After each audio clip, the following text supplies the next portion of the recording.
This is the Extra Point Podcast from Arizona's Family. Well, let's get our first scouting report of the Super Bowl and go to Kansas City, check in with our great television affiliate at KCTV, Sports Director Scott Reiss in Kansas City. What was the mood like waking up today knowing the Chiefs are going to the Super Bowl?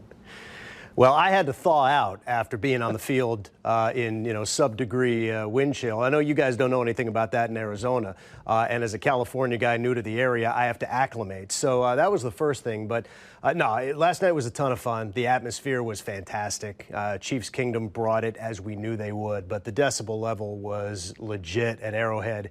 And we now know for certain it is not Burrowhead, so we can put that to rest. But no, atmosphere was great. The game obviously was super exciting, and it's nice to talk about a Chiefs victory and an impending Super Bowl. Yeah, how much extra fun was it though to send the Bengals back to Cincinnati, especially after all the trash they talked, including the mayor? Yeah, how about that, right? I guess the lesson here is that if you trash talk Patrick Mahomes, you got to deal with Travis Kelce, right? And the mayor of Cincinnati found that out firsthand. Although to his credit, he was relatively apologetic today, saying, hey, basically, we deserve that and we own it, and, congrats to the Chiefs. So it certainly made it sweeter inside the locker room, I can assure you, but it wasn't just the trash talking. It was also the fact that a lot of folks were starting to question, hey, who is the best team in the AFC? Hey, who is the best quarterback in the AFC? And if last night had gone the other way, that second question might have been the most talked about thing the entire offseason, right, in NFL circles, Burrow or Mahomes, if it had been Burrow 4, Mahomes 0. But now we'll never know. Patrick had the last laugh, and we're moving on. You get to see Patrick Mahomes up close and personal do amazing things on a weekly basis. But just that run that sealed the game and the late hit out of bounds, but his decision to take off, what did he have to say about that after the game? Was that almost like a Michael Jordan type moment? Yeah, I think it was part instinct and part adrenaline, right? And he needed both because obviously the physical tools that he normally has, he doesn't have right now in terms of the mobility and the ankle. And he tweaked it during the game. There was a play in the second half where he was forced to roll out to his left, and they hadn't planned any rollouts that way, and for good reason. And after that play and the rest of the game, he was hobbly. You could tell he was wearing it, he was hurting, but he did what he had to do. And I mean, Mahomes is, it's cliche, right? But he is the ultimate competitor. We saw that down the stretch. He made every play he had to make, and they needed every last one of them to win the game. And, I think he was just caught up in the moment. And, the one thing about Patrick is, he's still relatively young, right? He's only 27, but he's been there. He's already played in 2 Super Bowls. And the quote that resonated most with me after the game was when he said something to the effect of, look, we're really excited to be here, but I've been to Super Bowls twice. I've won one and I've lost one, and I know the difference. Yeah, and I think that has been the motivating factor all through this. It sounds like that the losing one, that kind of sticks with him more than the victory, you would think. Very much. As far as just entertainment value goes, Travis Kelce's coming to town. We had Gronk here for the last Super Bowl. Can you kind of describe the entertainment value of Travis Kelce, his brother with the Eagles, and Mama Kelce coming to town as well? Yeah, I mean, it's NFL meets WWE, right? I mean, that's the persona of Travis Kelce. And, of course, he pulled out the jabroni reference when he was talking about the Cincinnati mayor last night.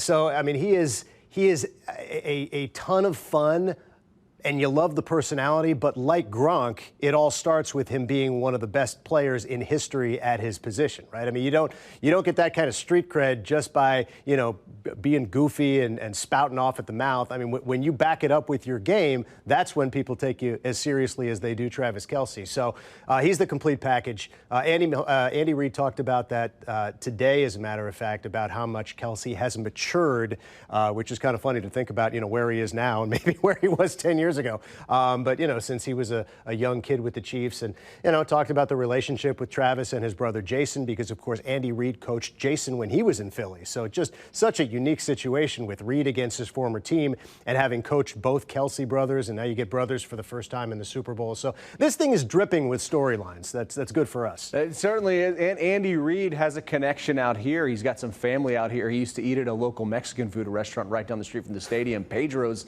that's no longer there, but his picture was up on the wall. So I'm wondering, has he said whether he would prefer a cheesesteak or Kansas City barbecue? He has not. He is a cheeseburger guy. In fact, after one big victory during the season, the players surprised him in the post-game locker room with like the biggest cheeseburger you've ever seen. It was like 2 feet in diameter. So that said, I'm not sure whether he would take the tri-tip or the cheesesteak. My guess is he would be fine with either. But I'm quite sure he will tell you he'll take the barbecue. All right, how many people from Kansas City are coming out here? What should we expect? Is it cold there, so they're all going to make their way to the desert? Yeah, right. Right. They might have gone out there even if we'd lost last night. I mean, just an excuse to get out of here and go see 65 degrees. So, yeah, they will travel well. Fans here are getting spoiled, right? I mean, 5 straight AFC championships, and now this is the 3rd time they will have played in a Super Bowl in that 5. So, hopefully they've still got the budgetary means to keep traveling and keep doing this thing. But, yeah, no, they'll travel very well. And I'm sure Philly will travel well, so it's going to have a very Christmassy feel to the stadium. It's going to be all red and green. It's going to be festive. Well, and it's cool to see you here on the airwaves on KCTV. Of course, we saw you on ESPN for so many years. So what's it been like for you kind of parachuting into Kansas City and the Chiefs and headed to the Super Bowl now?